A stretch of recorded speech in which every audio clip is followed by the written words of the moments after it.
Hey guys, welcome to Trinity Force Podcast, episode 23. My name is SK pwnophobia. I am your host for tonight. We have special guest of Dyrus from Team Solomid and Dan Dinh from Phorac. How you guys doing?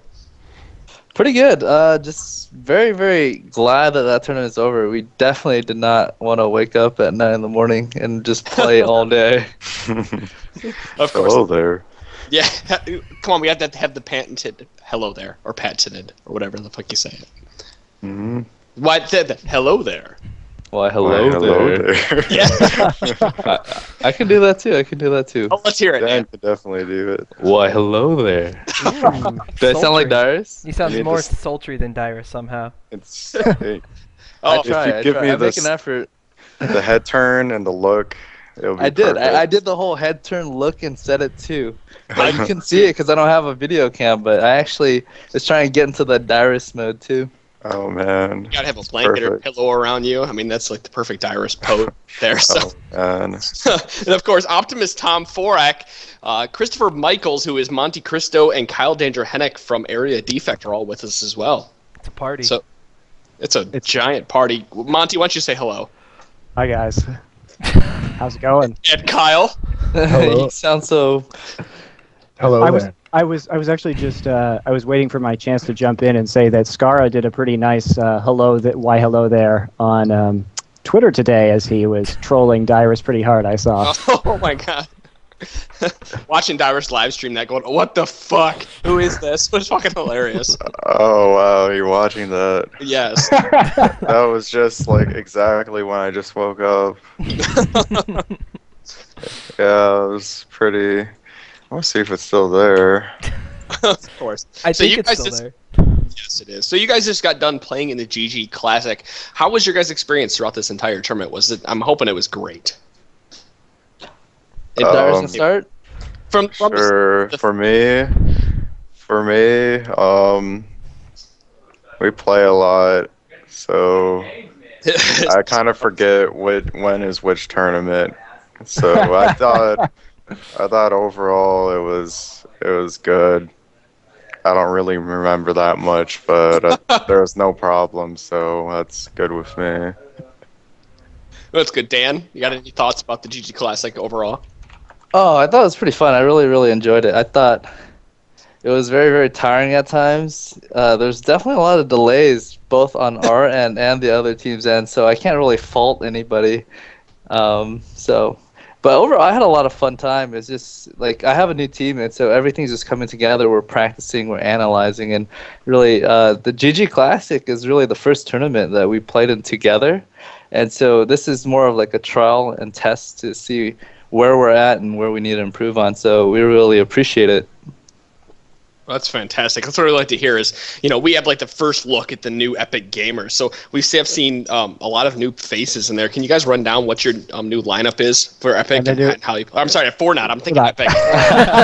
Dude, it's been a very long day for me, and I was thinking Epik made it this far. Can you guys tell us? Very sober. CLG special. All right, so the lineup is Kramer AP mid, Dr. Trevor, whatever we need top. Whatever we need. Yeah, he plays everything. I think he's a really, really well-rounded. Just need to work on his decision-making sometimes, but overall, I think he's a very well-rounded player. I feel like in terms of him versus Dyrus, they probably like versatility. They both have the same amount of versatility in terms of like the pools of champion they can play, and I like having a very diverse comp that I can work around. AD bot is Parole and supports Bloodwater, and naturally I'm the jungler. They took me in because it's like, oh Dan, you don't have a team? You want to join our team really quick? And so I'm really liking the guys. I like that they're really open to criticism. And one thing we do that I didn't do on Epik is we look over the replays after we're done, and we, since we're very open to criticism, we're open to admitting mistakes and just analyzing, seeing how we can do better. And I think that's a very, very important aspect of like team play and actually improving. I mean, that's very reasonable. That's how most pro gamers get better, is by going back through those replays. And unfortunately, with LoL's replay system, it's not as easy as it could be for like StarCraft. It definitely isn't. Yeah, I mean, it's problematic because, of course, you have to get 5 monitors to see, everybody's health and kind of levels at once. So unless you guys are all watching your own replays, it can be a little challenging.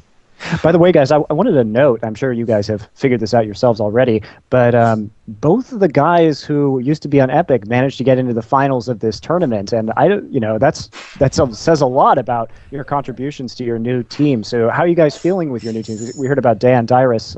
How do you feel that you're fitting in with TSM right now? There's a long story to both of us, I guess. We have plenty of time, Marcus. You can just okay. the whole entire thing. Yeah. So for TSM, one day, like, I hear a Rain Man talking to Chaos and Reggie in the kitchen. I just woke up, and then they tell me that day, and then I'm like, wow, I need like, it just needed to like sink into my brain, and then I realized top lane is open now. Oh.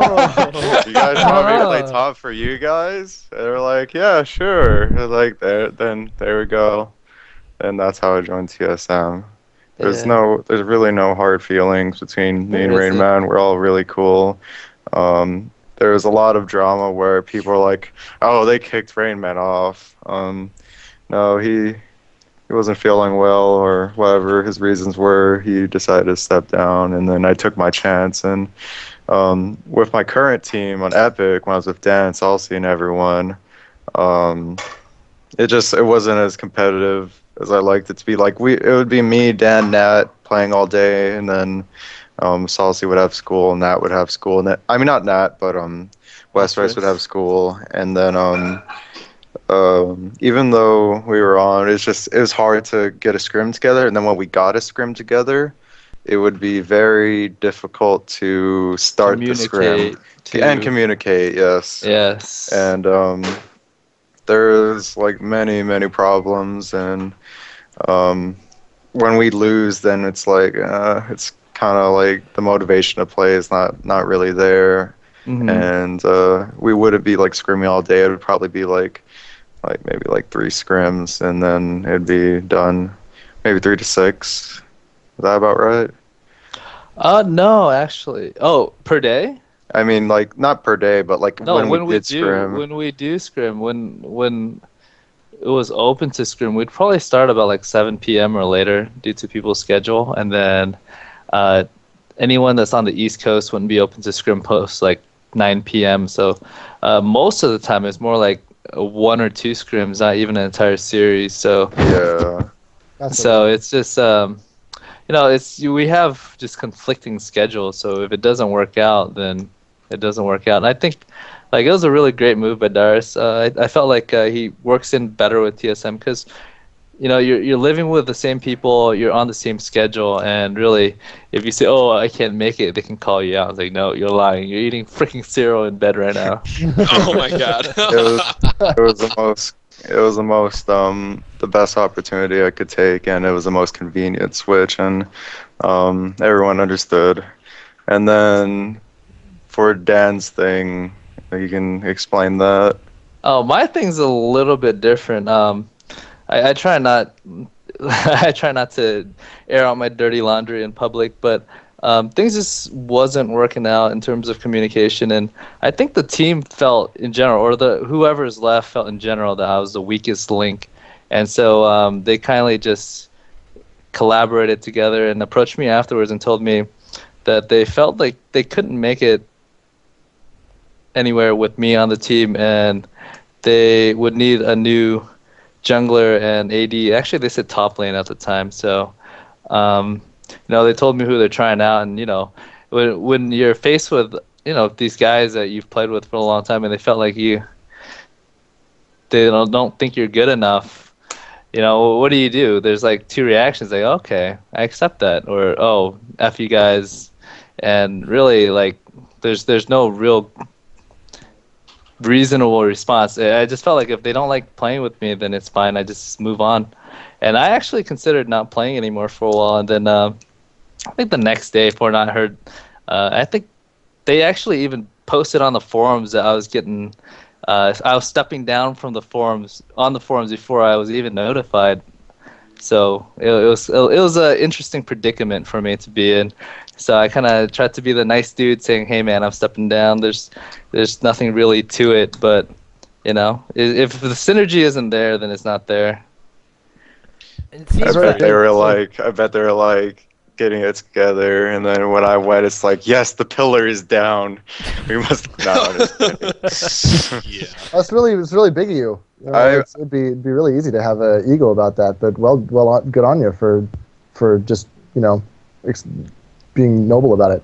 I'd like to add something to like Dan's reputation. At that point, there's this Dan Dinh effect, where if he doesn't do anything wrong, it's just where the enemy team like groups up together and fucks over his jungle. Everyone would be like, "Oh my god, Dan Dinh's so bad." It's like, "Oh, he's messing up so much." And this has happened for a long time, even when this is my biggest problem jungling on Epik.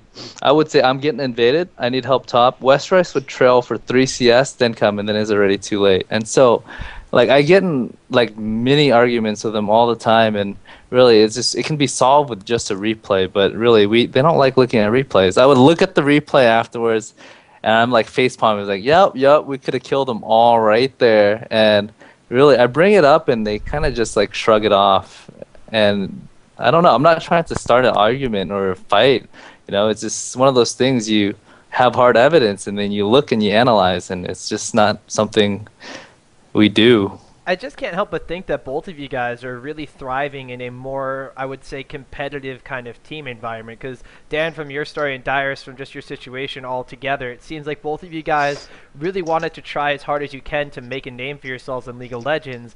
And that just with the atmosphere of Epic Gamer, because of the lack of scrims and the ability for you guys to really play together as a team, you didn't have that competitive aspect that we see a lot of teams doing in other games such as StarCraft or even the fighting game community, where you're able to go over with your peers, a group of replays or a group of tournaments, and be like, this is what we did wrong, this is what you can improve on, and everything. So am I right in that you guys just really thrive on the more competitive environment of these two teams you've joined? I'll start. I feel like with Fortnite, the schedule is just as restricting. The only difference is, everybody is just more open to collaboration and talking. We talk about what we do wrong afterwards. I felt like we had that going on for a while in Epik, and after a while, people just got really, really hard-headed. And so, like with Stalcy, he would recognize his mistakes, and just in general, I'm not gonna name any names, so I'm just gonna leave it right there. But with Fortnite, I feel like everybody is they're really open to improving. So there's no ego on the team. It's just a lesser known team, and everybody's just working hard to try and get noticed. And they're not going to say, "Oh, I'm really good, I know what I'm doing," and they're going to be stubborn and say that they're right. We look at it, we look at the evidence, and then we talk about it. I mean, that seems like a reasonable thing to do.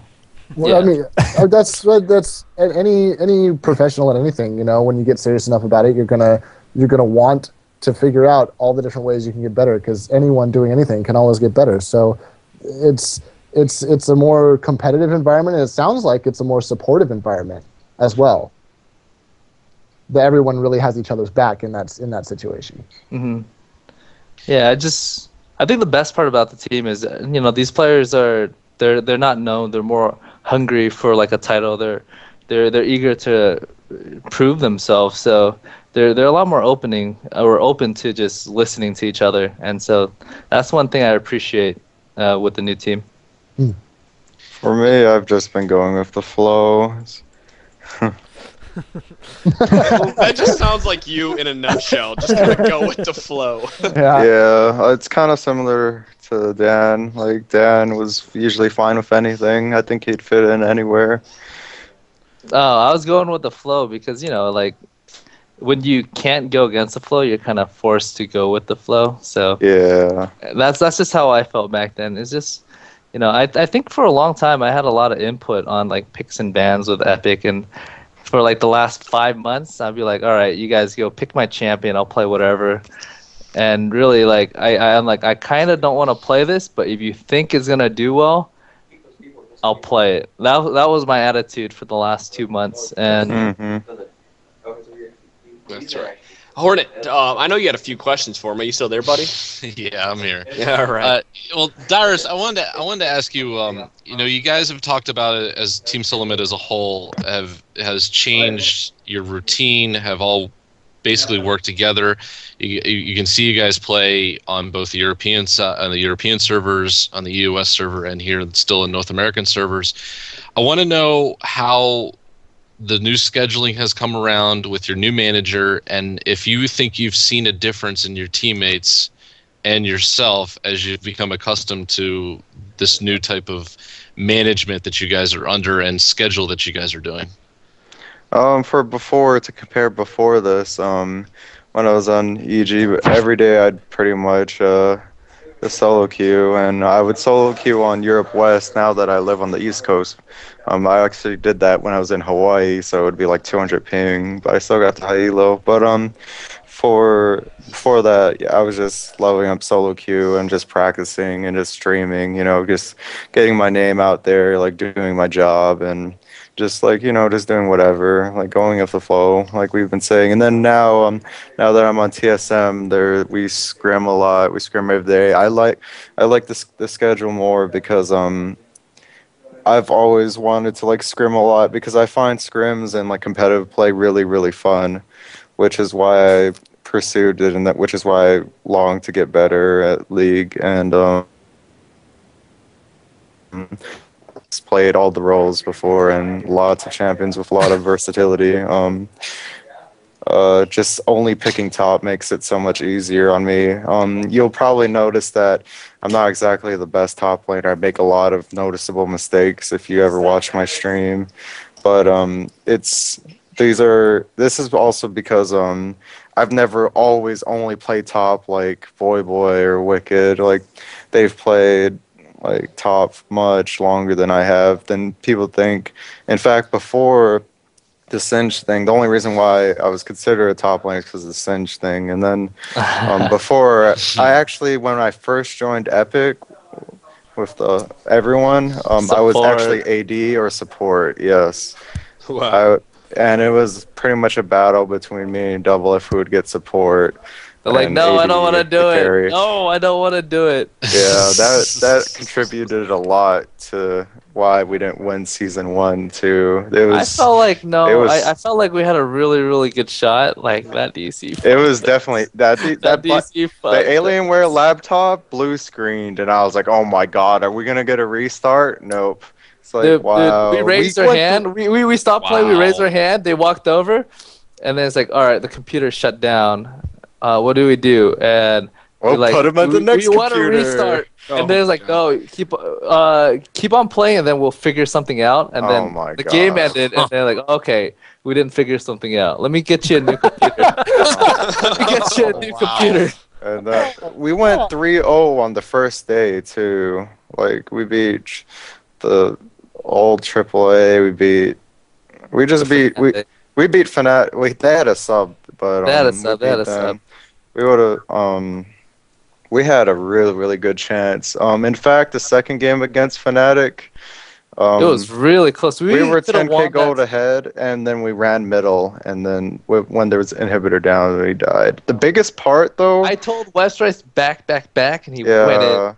That's how they got Baron, and that's how they pushed in. The biggest problem was our communication. When Dan says to follow him, the only person following him was pretty much me, but I was on Soraka, the support. So every time he tanked all of their spells, which is what they did every time, and made Dan look so bad, I would be there to heal them. And they'd use all their spells, and everyone would be like somewhere else, and I'm like, oh my god, I can't carry this. I'm on support. Fucking team. What's up with that, Raka? Come on. But then at the same time,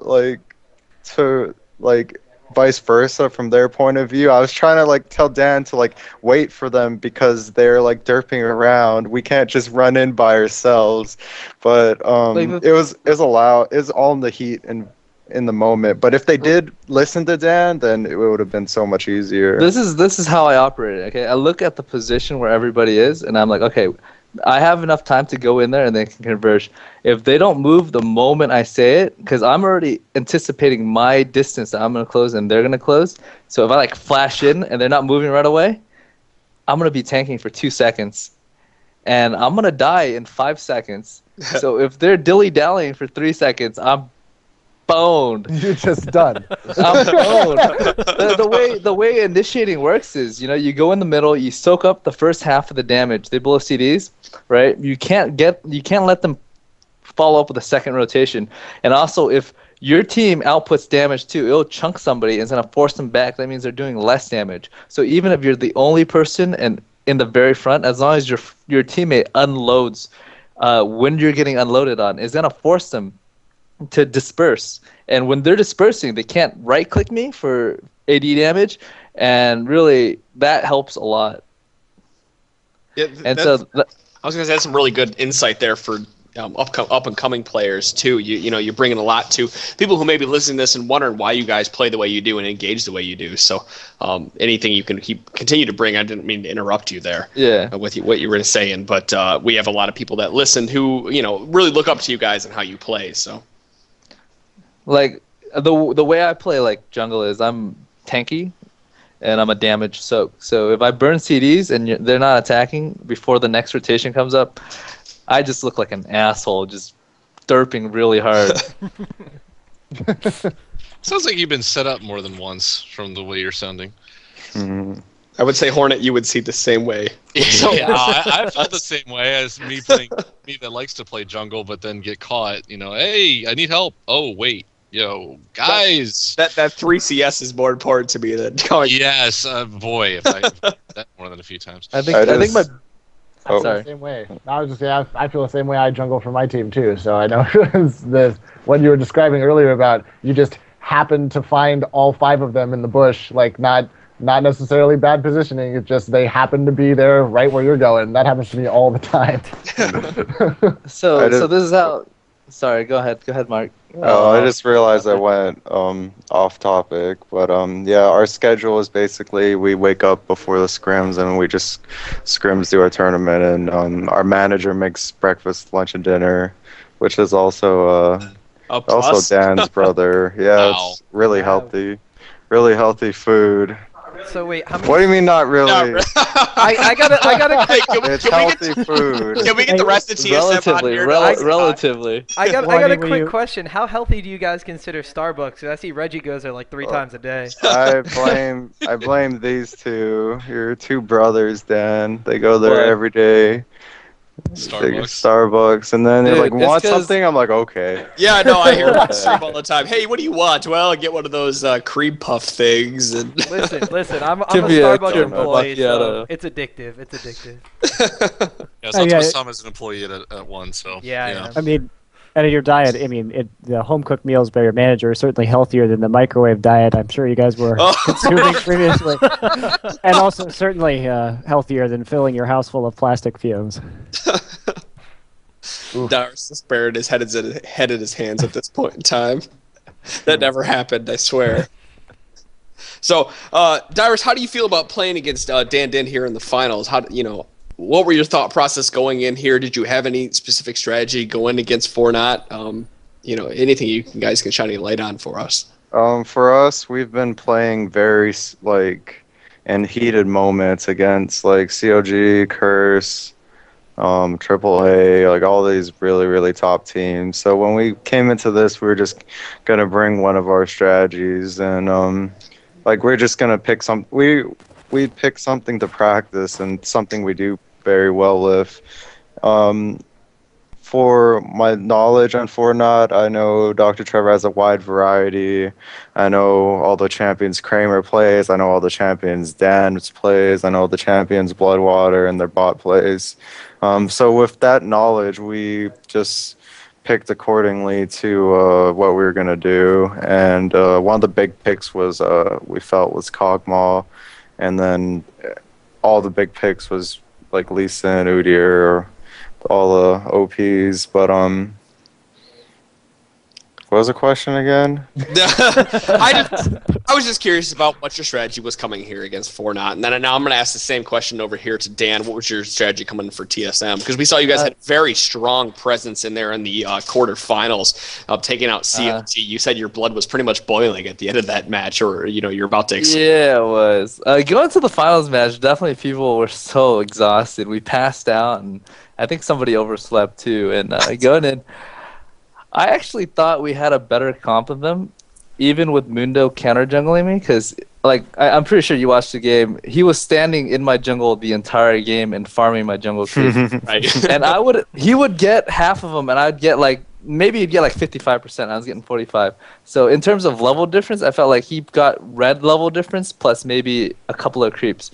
I was keeping tabs on him the entire time. He was probably max level until the 20-something, 30-something minute, or whenever we just forfeited. But I felt like without the DC bottom, it could have been just so much easier. I thought our comp was actually better than theirs, and so I was very disappointed. I actually messaged them. I was like, "Hey man, let's play the same comp. Let's play the same comp. I'm ready."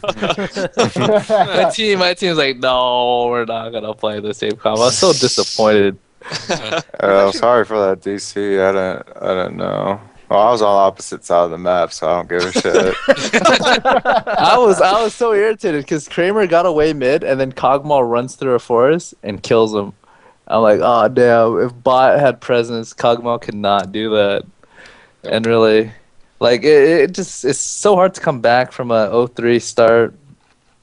It is. It was very interesting, though, because even though Blood Border disconnected in the bottom lane, we were keeping tabs on Parole down there, and he was basically pushing Kog'Maw around and really just keeping up in CS. I don't know about you guys, but like you said, a lot of the people on Fortnite are still trying to make a big name for themselves, and they're really, really motivated to play a lot.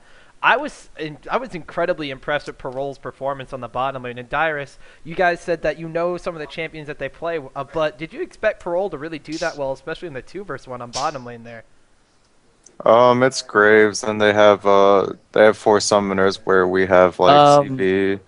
And I think it was Tristana versus Cog. In the first match, it was Tristana. Oh, first match he was Trist. Yeah.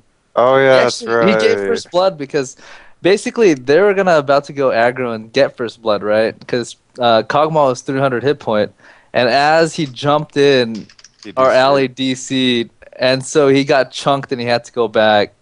And after that, he lost control bottom lane because he went aggressive when our ally DC'd. They didn't kill ally, did they?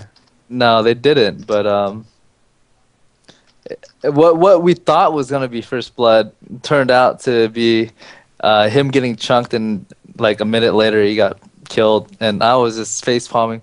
Right there, our team morale was so low. I was oh my god, blood water, and I was like, oh god, this is so bad. This is so bad.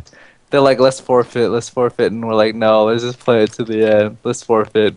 That's a sad story. And so our morale going to game 1 was really, really bad. Well, that's never good to come in there. We saw you guys playing so well against CLG and everything. We really thought you were going to ride that momentum into the end game and at least take one game against TSM. Unfortunately, falling to a 2-0 sweep.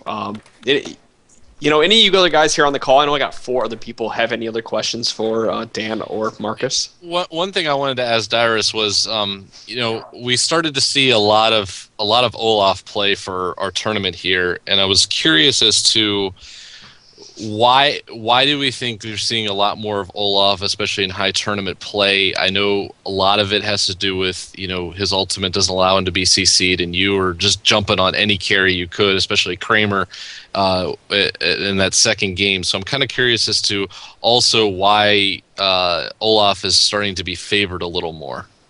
I've actually always played Olaf, in the jungle and maybe top every once in a while. I just felt like I could never carry him until the recent changes. I don't even know what changed, but the reason why I started playing Olaf top again, even though I've done it before, I got raped by Voyboy, if anyone remembers. I played Warwick against them, and Voyboy showed me how good Olaf could be top. He went lots of CDR, and that new item that destroys double AP. You can be very aggressive Olaf.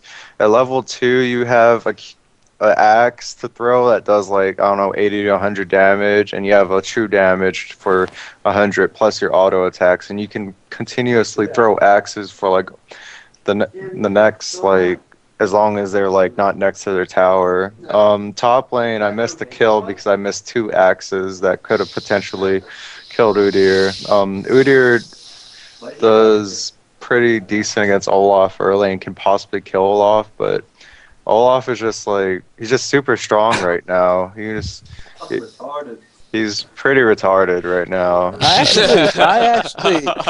We hear retarded in the background. We've actually been working on how to counter Olaf, and like one of the strategies we've been talking about is, all right, so Dyrus, when you lane against somebody, right? If you're at full mana and you're like level 2 or 3 and you land the first axe, you can probably chunk them down really low and maybe kill them in the next rotation, right? Right. But if you're playing against a sustained champion, what the sustained champion has to do is they have to play really, really passive, let you throw those axes and let you chunk them, but not so much that you can't farm anymore. As he regens up, once you're at about a third mana, he is at no threat of getting killed by you. So like. So that's like the way you play against Olaf, because I actually have like 50 games as Olaf played in the last like probably 2 months. You guys don't know that, but I've laned top Olaf, I've jungled Olaf like just religiously ever since I got the Roloff skin, and so that's good reason. That's how you deal with him in lane. And in team fights, when he runs at you, you have to microburst him.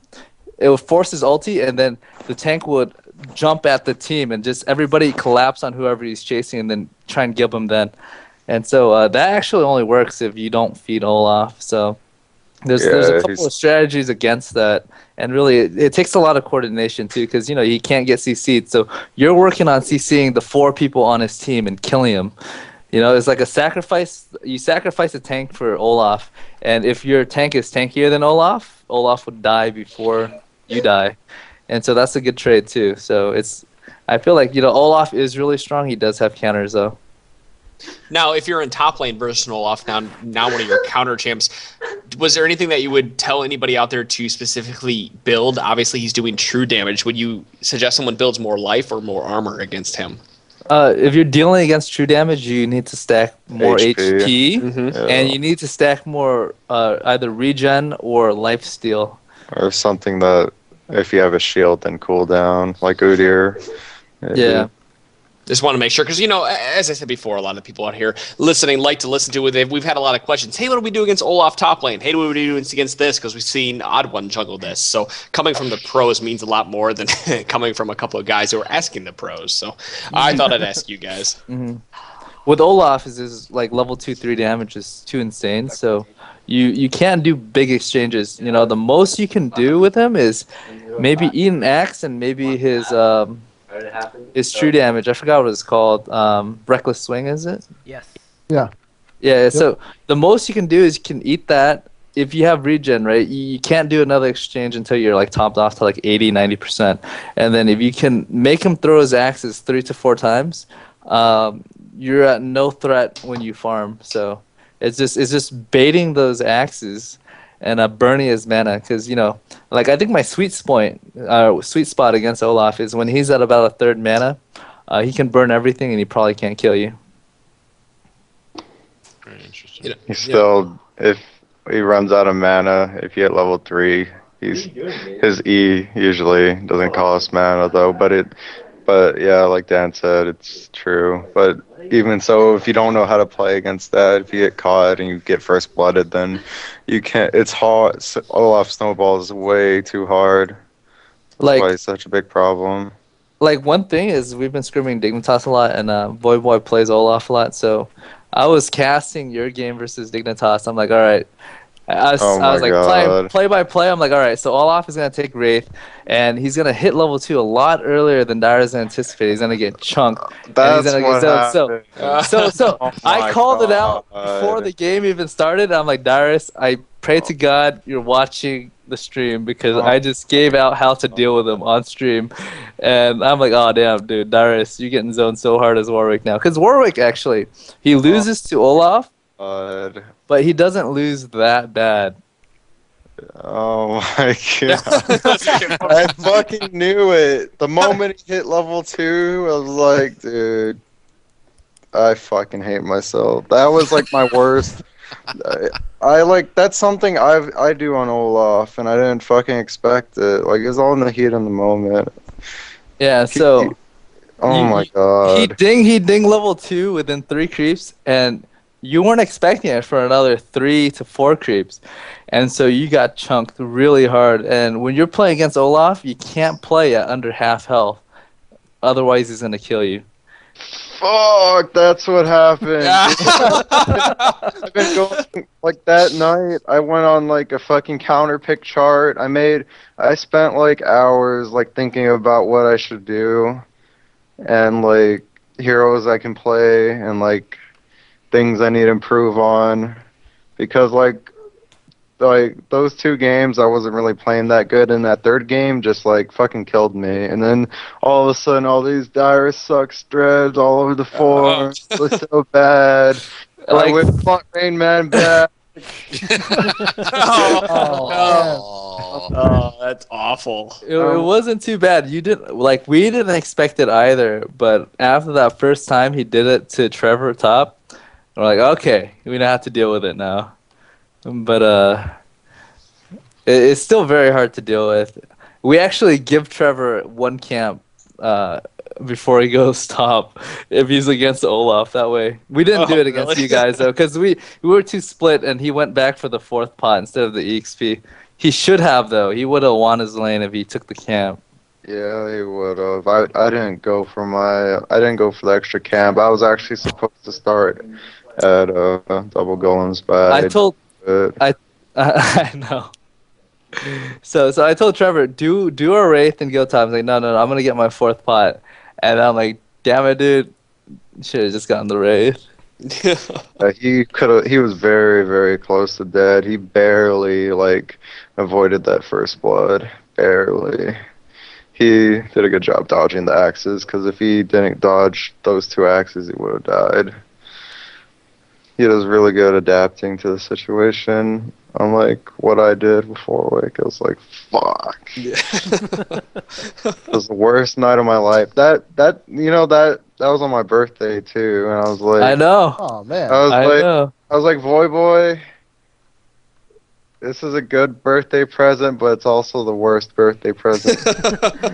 Because now my eyes are open to, like, I didn't, like, when I was trading with him, I didn't drink my HP pot right away. If I drank my HP pot right away, you'd be able to top off. It would have been different. And then I balled hard. And then I went, oh my god.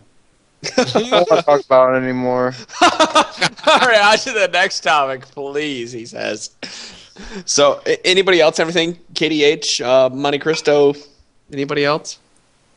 I found this all very interesting. Yes. Yeah, So, I mean, we watched it all happen. It's just really great to hear it from your guys' point of view, because you would definitely have insight that we can't even think about possessing. So when they're in the moment. So, guys, like I said, we wanted to keep this kind of short for this week. We'll release this on Tuesday. So we're going to end the podcast now. We appreciate all your support coming in and playing the GG Classic. Hopefully, you guys will come in the next one. So good show from everybody else. Unless anybody else has anything, I'm going to end it here. Thanks, gentlemen. Why don't we give him a quick chance to give a couple shout-outs, starting off with Dan, just in case there's any sponsors or people that want to give a quick little shout-out to.